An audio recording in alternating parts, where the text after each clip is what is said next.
Now I'm going to need a trigger to trigger these velocity and thrust changes. And so I'm going to go to my triggers and I'm going to drag a mouse left. That's a mouse left button.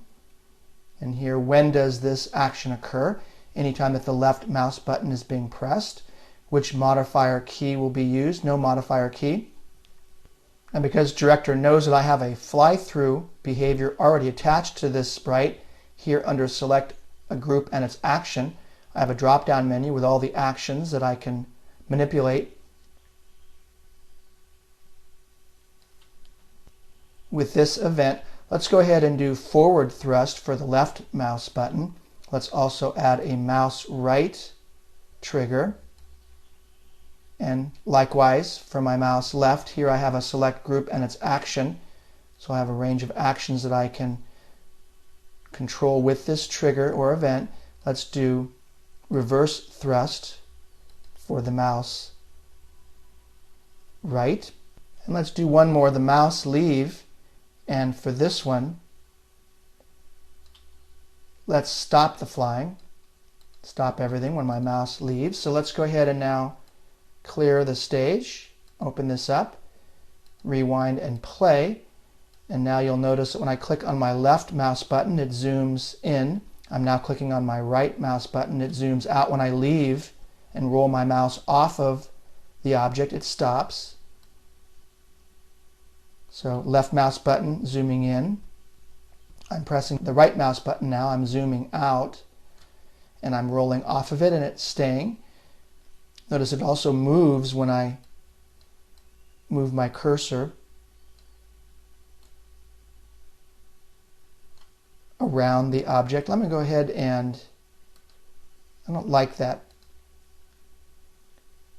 mouse cursor there. So let's click on that and change that back to a finger.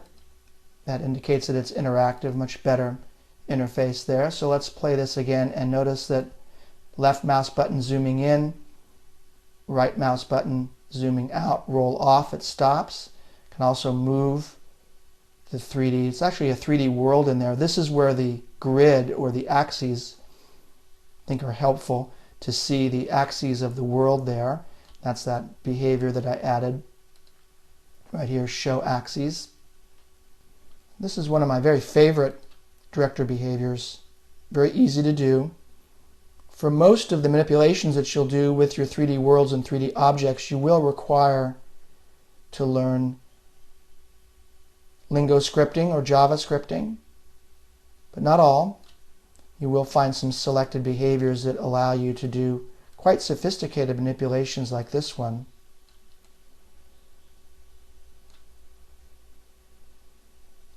Let's zoom out just a little bit more on that. Let's zoom back in. And now it's spinning around, and now I can lock it in place right there.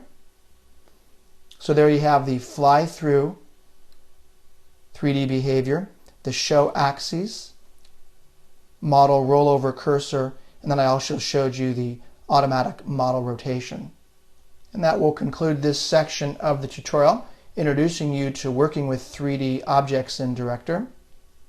Let me now move on to the next section of this tutorial, movies in a window. Director can play several movies simultaneously by creating windows in which additional movies play. So let me review this technique in the next section of movies.